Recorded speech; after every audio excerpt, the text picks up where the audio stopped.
Assalamualaikum warahmatullahi wabarakatuh. Kembali lagi dengan saya Nurul Hidayah, mahasiswa Institut Agama Islam Syarifuddin, Wonerjo Lumajang.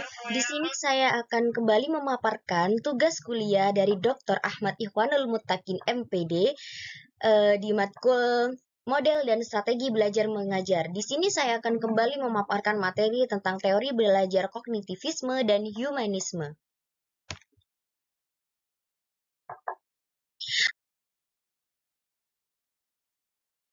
Apa sih pengertian teori kognitivisme? Pengertian teori kognitivisme. Teori belajar kognitif merupakan teori belajar yang muncul setelah teori behavioristik. Hadirnya teori belajar kognitif untuk merespon teori belajar behavioristik yang hanya memperhatikan kondisi psikologi saja. Para penemu teori belajar behavioristik beranggapan bahwa kondisi mental yang ada di dalam peserta didik tidak bisa diamati. Padahal pada kenyataannya, kondisi mental bisa dikatakan harus diamati saat kegiatan pembelajaran sedang berlangsung. Jika teori belajar behavioristik mengutamakan adanya stimulus dan respon, maka lain halnya dengan teori belajar kognitif yang tidak hanya memperhatikan stimulus dan respon, tetapi juga mengutamakan adanya perubahan mental dan perilaku, seperti cara peserta didik memahami suatu hal, cara peserta didik berpikir, dan cara peserta didik menggunakan pengetahuannya.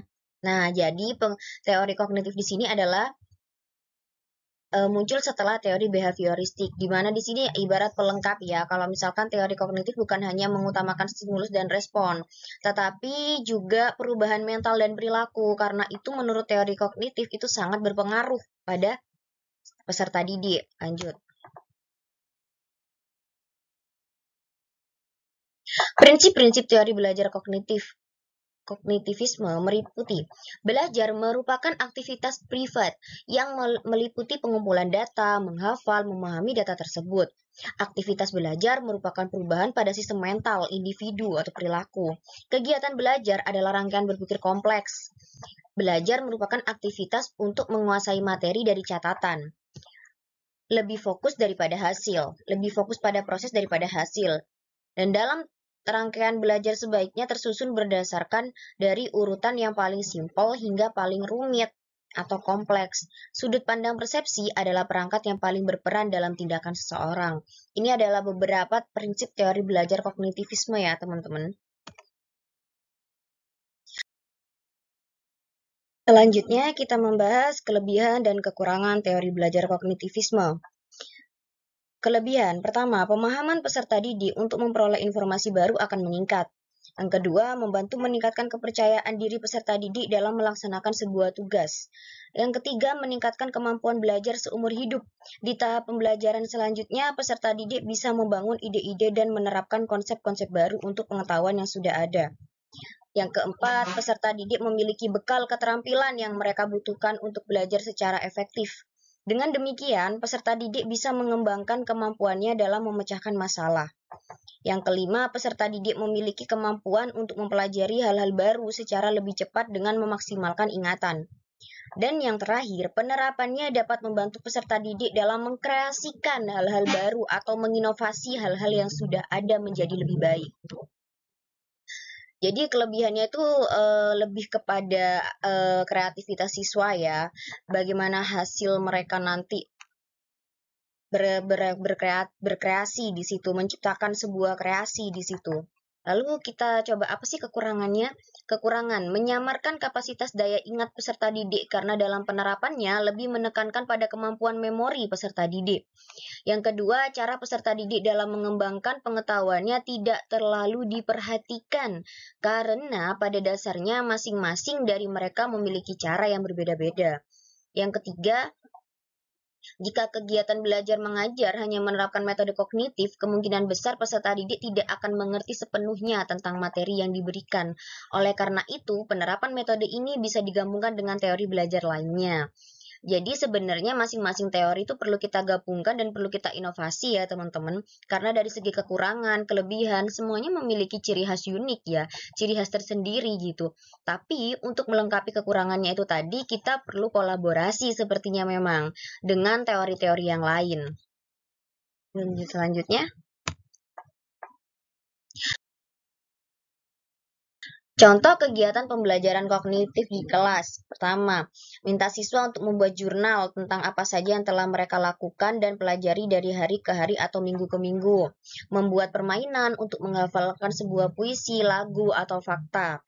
Minta siswa untuk membuat permainan belajar mereka sendiri ketika mereka sedang akan memahami sebuah fakta atau subjek. Yang keempat, siswa bisa mendemonstrasikan proyeknya di depan kelas. Dan yang kelima, minat siswa untuk menjabarkan teori atau masalah pembelajaran kepada siswa lain dan mengerjakan teori atau masalah tersebut kepada mereka.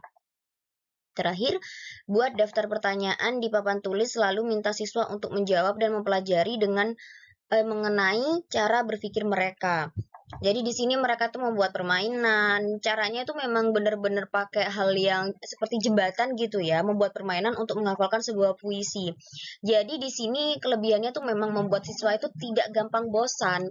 Karena kan terkadang kan pelajaran yang seperti puisi atau membaca hal seperti itu kan hal yang membosankan ya teman-teman. Jadi di sini mereka disuruh berkreasi dengan permainan itu tadi. Selanjutnya. Kita masuk ke teori belajar humanisme. Apa sih itu? Yuk. Pengertian teori humanisme. Teori humanisme adalah salah satu aliran pemikiran dalam bidang psikologi yang menekankan pada potensi dan nilai-nilai manusia, serta fokus pada pengembangan individu secara keseluruhan. Teori ini menekankan pentingnya kebebasan, otonomi, dan pertumbuhan pribadi dalam mencapai kebahagiaan dan pemenuhan diri. Namanya juga sudah humanisme, manusia, berarti memang sangat menekankan kepada nilai-nilai kemanusiaan ya. Menurut pendapat Arthur Combs, belajar bukan hanya tentang bagaimana menghafal materi, namun lebih dari itu, belajar adalah bagaimana seseorang bebas mencari cara mereka sendiri dan bisa dilakukan lewat mana saja, selama hal tersebut membawa hasil yang baik bagi dirinya.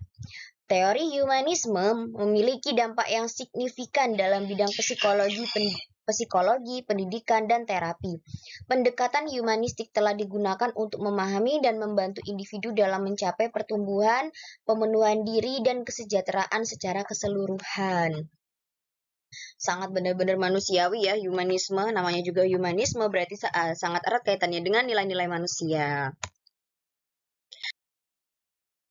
Prinsip-prinsip teori belajar humanisme. Pertama, belajar akan menjadi kegiatan yang menyenangkan bila siswa tahu manfaat belajar itu sendiri. Belajar adalah salah satu sifat alami manusia untuk bertahan hidup. Yang ketiga, penyesuaian dalam belajar akan cepat dipahami bila permasalahan yang ada di luar siswa bisa dikurangin. Yang keempat, peserta didik akan tenang dan mudah memahami dalam belajar ketika lingkungan dalam dan luar dalam keadaan aman. Yang kelima, aktivitas belajar akan menjadi bermakna jika apa yang dipelajari siswa memiliki koneksi dengan kehidupan nyata sehari-hari. Dan yang keenam, ketika siswa dikembangkan untuk menjadi manusia yang percaya diri, maka mereka otomatis akan menjadi pribadi yang reflektif dan mudah introspeksi. Selanjutnya kita membahas kelebihan dan kekurangan teori belajar humanisme. Kelebihannya ada banyak ini kelebihannya. Yang pertama, siswa dengan sendirinya akan termotivasi dan merasa senang dalam belajar. Yang kedua, karena memahami jiwa dan pola pikir siswa, guru akan menerima mereka apa adanya. Siswa memiliki pengetahuan yang bermakna, teori humanistik memiliki karakter yang memfokuskan pada pengembangan sikap, kepribadian, mental, dan analistik. Dan yang kelima, siswa dalam jangka panjang bisa meraih potensi diri dengan baik. Salah satu ciri kesuksesan penerapan teori belajar humanistik adalah siswa merasa termotivasi dalam belajar. Yang selanjutnya, siswa akan memiliki mental yang kuat dan berkarakter, menjadi manusia seutuhnya berani, kuat, bebas, dan bisa mengontrol kepribadiannya dengan penuh tanggung jawab. Dan yang terakhir, siswa akan lebih inovatif dalam menguasai pembelajaran dengan gampang. Itu adalah sebagian dari kelebihan teori humanisme dan selanjutnya kekurangan. Bagi siswa yang memiliki kecenderungan pasif dan kurang inisiatif dalam belajar akan tertinggal dalam pembelajaran. Penerapan teori belajar akan tersendat bila siswa tidak didukung dengan motivasi dan lingkungan yang baik. Penerapan teori akan susah untuk diaktualisasi dalam bentuk yang lebih efisien. Bagi siswa yang malas untuk mendalami potensi diri akan tertinggal dalam pembelajaran. Implementasi teori humanistik akan membuat siswa cenderung lebih mementingkan diri sendiri. Fungsi guru dalam pertumbuhan karakter siswa akan semakin berkurang. Kenapa bisa berkurang? Karena di sini kan siswa akan memahami nilai-nilai manusia. Jadi memang siswanya yang harus gerak begitu. Ya memang seperti yang saya katakan tadi ya teman-teman, emang harus melengkapi sepertinya. Emang harus berkolaborasi. Kita nggak bisa ngambil salah satu teori ini. Ya memang harus mempelajari semuanya. Contoh teori belajar humanisme. Guru memberikan motivasi kepada murid agar tertarik mengikuti pelajaran, memfasilitasi materi dengan media kreatif agar murid tidak bosan seperti buku, modul pelajaran, dan tambahan perangkat audiovisual. Guru menjelaskan ulang untuk memastikan murid benar-benar mengerti dan memelihara suasana belajar agar senantiasa kondusif. Guru memahami karakter murid supaya mampu menyesuaikan keinginan murid. Wah, itulah tadi tentang teori kognitivisme dan teori humanisme. Baiklah teman-teman, kurang lebihnya saya mohon maaf. Apabila kalian ada komen, ada saran, ada pendapat lain, silakan langsung komen ya. Saya tidak membatasi komen di sini, silakan entah komen positif, entah itu komen negatif. Saya rasa kita perlu diskusi, saya rasa kita perlu berbagi, karena apapun dunia ini luas dan manusia juga banyak, pastinya banyak otak-otak manusia yang memiliki pemikiran yang berbeda dari saya, itu pasti karena manusia diciptakan dengan berbeda-beda dan memiliki ciri khas tersendiri. Kalian komen, saya bersyukur. Terima kasih. Sekian dari saya. Wallahul muwafiq ila aqwamit thoriq. Wassalamualaikum warahmatullahi wabarakatuh.